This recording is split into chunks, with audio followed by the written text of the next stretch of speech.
tidak ada orang yang ingin merasa sedih. Dalam risalah Allah Subhanahu wa Ta'ala atau perkataan orang-orang saleh dengan kebijakan yang luar biasa bisa menghadirkan kekuatan tersendiri bagi yang mempercayainya. Karena itulah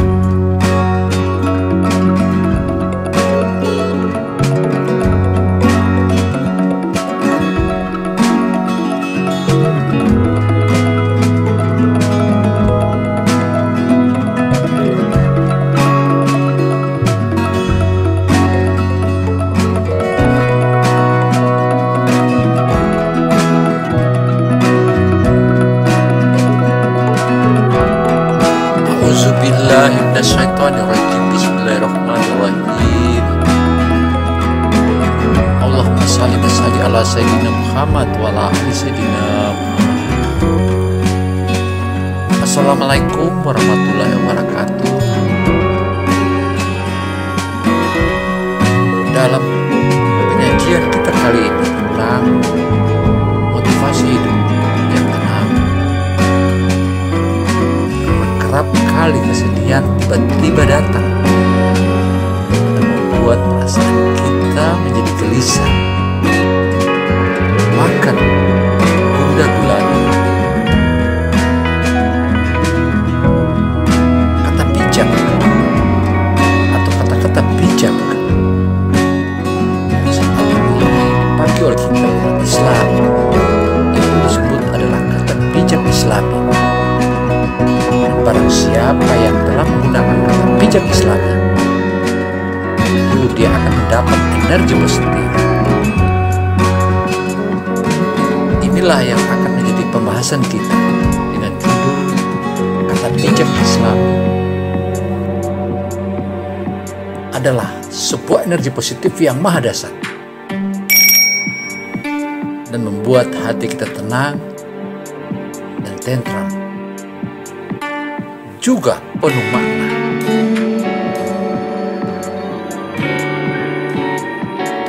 Sebagai manusia, kerap kali kita dilanda tiba-tiba datang dan membuat perasaan jadi gelisah dan gulana, gundah dan gulana. Kadang kita butuh membaca atau mendapatkan seorang teman atau senior kita. Kita ingin mendapatkan kata-kata bijak yang ingin memberi semangat hidup. Sebagaimana kata-kata pendahulu kita telah menyebutkan bahwa kata-kata bijak semuanya ada di Al-Quran, ada di Al-Quran Mukarim. Kata bijak Islami diantaranya adalah itu dipercaya bisa memberi energi positif kepada siapapun yang menggunakannya, dan itu pastinya tidak ada orang yang ingin merasa sedih. Dalam risalah Allah Subhanahu wa Ta'ala atau perkataan orang-orang saleh dengan kebijakan yang luar biasa bisa menghadirkan kekuatan tersendiri bagi yang mempercayainya. Karena itulah manusia harus berusaha mencari solusi dan menciptakannya. Karena itu kata bijak bisa menjadi bahan renungan. Tentu saja khususnya renungan itu di saat malam menjelang tidur, atau kita memberikan informasi pada anak-anak kita yang sedang akan tidur. Selain itu kata bijak Islami bisa sebagai penyejuk, bisa penyejuk hati, jiwa, dan batin yang kita. Tentu Anda juga akan lebih mengingat kebesaran Allah Subhanahu wa Ta'ala.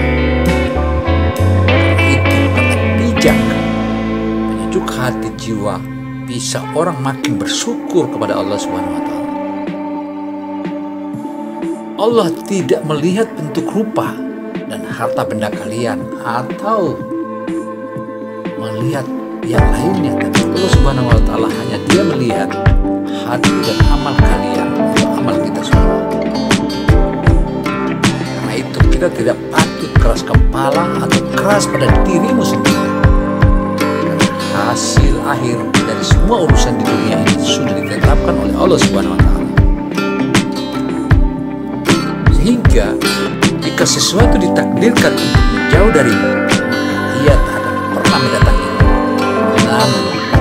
Namun sebaliknya, jika ia ditakdirkan bersamamu, maka kau tak akan bisa lari darinya. Karena itu berpikirlah positif, tidak peduli berapa kerasnya kehidupan.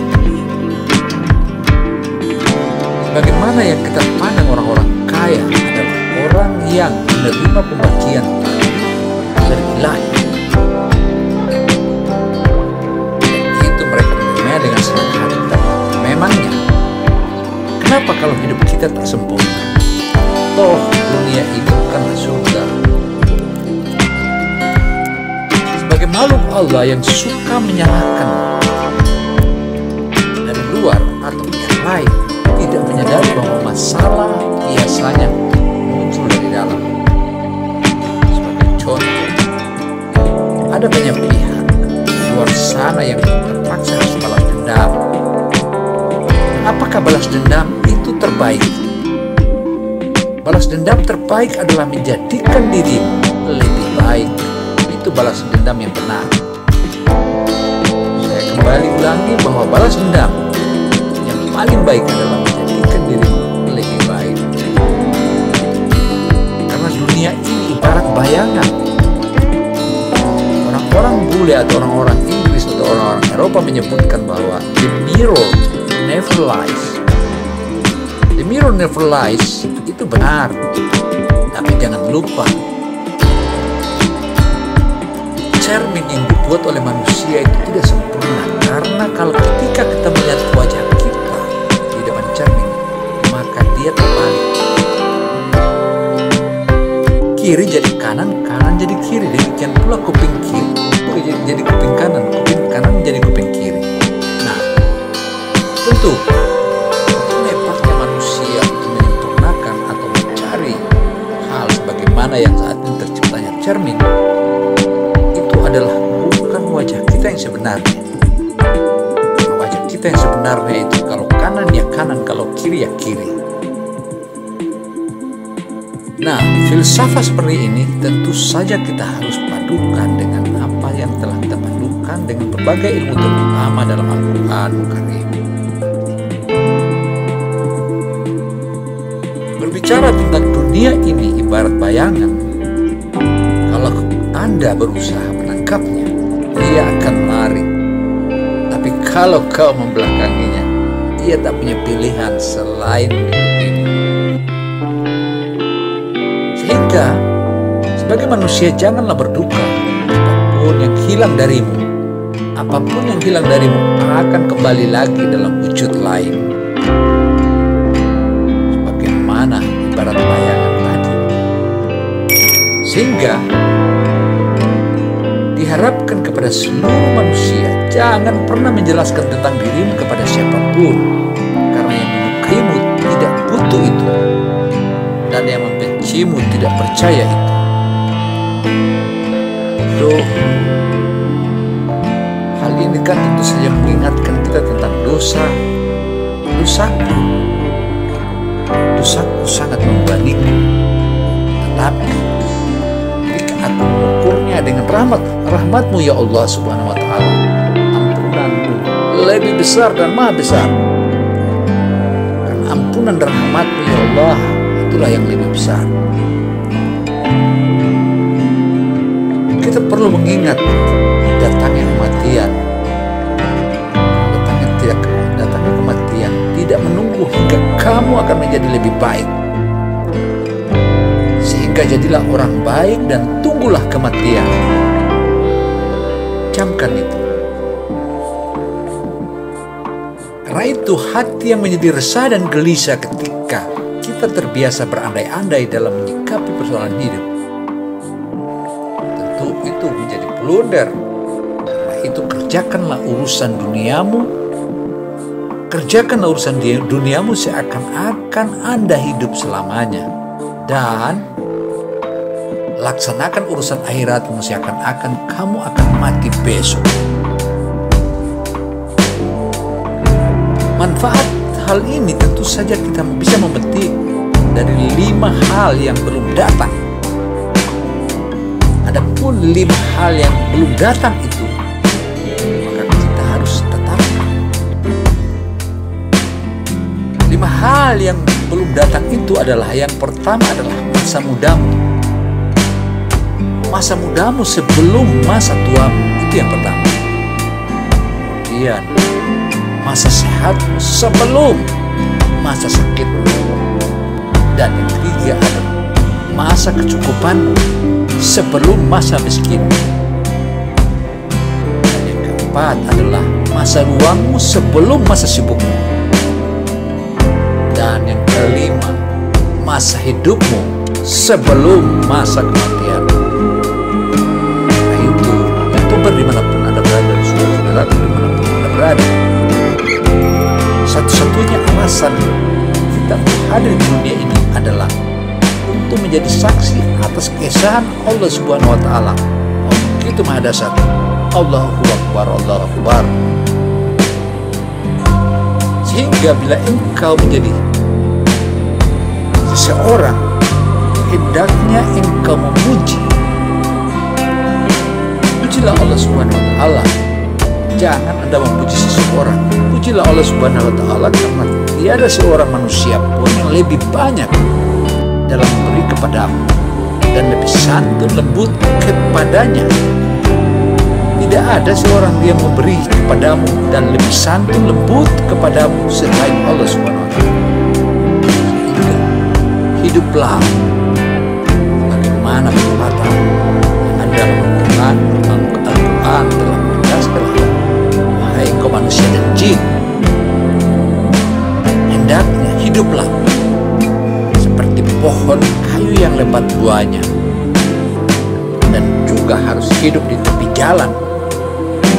Karena yang hidup di tepi jalan, buah-buah tadi dilempari orang dengan batu, tetapi pohon tadi membalas kita dengan buahnya. Apalagi buahnya manis. Pernahkah kita berterima kasih sama pohon kayu tersebut? Karena itu, jauhilah dengki, karena dengki memakan amal kebaikan sebagaimana api memakan kayu bakar. Inilah yang termasuk dalam hadis Nabi Muhammad SAW. Seorang manusia yang berakal dan manusia yang suka menerima dan minta nasihat, patutlah engkau bersyukur, karena bersyukur atas itu bersyukur atas keterbatasan yang kamu miliki, karena hal itu memberikan kesempatan untuk memperbaiki. Dan juga perbaikilah dirimu. Apapun yang terjadi dalam harimu, yakinlah bahwa semua adalah kehendak dan rencana Allah untuk kebahagiaanmu. Jangan risau apa yang tidak kita miliki, tapi risaukan hati saat tak bersungguh-sungguh menyukuri setiap pemberian dari Allah Subhanahu wa Ta'ala. Nah, itu berbuat baik, tidak perlu banyak orang tahu. Inilah yang harus kita camkan. Berbuat baik tidak perlu banyak orang yang tahu. Yang penting itu banyak orang yang terkena dampaknya atau dampak sistemis dari pemberian kita tadi. Sesungguhnya Allah sangat membenci setiap orang yang pandai dalam urusan dunia, namun goblok dan bodoh dalam hal urusan akhirat. Bagaimana perempuan itu sama seperti bunga. Perempuan itu sama seperti bunga. Mereka harus diperlakukan dengan lembut, baik, dan penuh kasih sayang. Cinta pernah meminta untuk menanti, namun dia mengambil kesempatan atau mempersilahkan. Karena itu, dalam menghadapi hal itu tentu kita harus memiliki 2 jurus. Yang pertama adalah keberanian, dan yang kedua adalah pengorbanan. Cinta tak pernah meminta untuk menanti, dia mengambil kesempatan atau mempersilahkan. Yang pertama adalah keberanian, dan yang kedua adalah pengorbanan. Jangan mencintai orang yang tidak mencintai Allah. meninggalkan Allah, maka mereka juga akan meninggalkan. Apapun yang kamu keluarkan untuk keluargamu akan menjadi sumber pahala dari Allah. Bahkan sepotong makanan pun kamu suap salah seorang atau istrimu, itulah adalah kebahagiaan. Demikian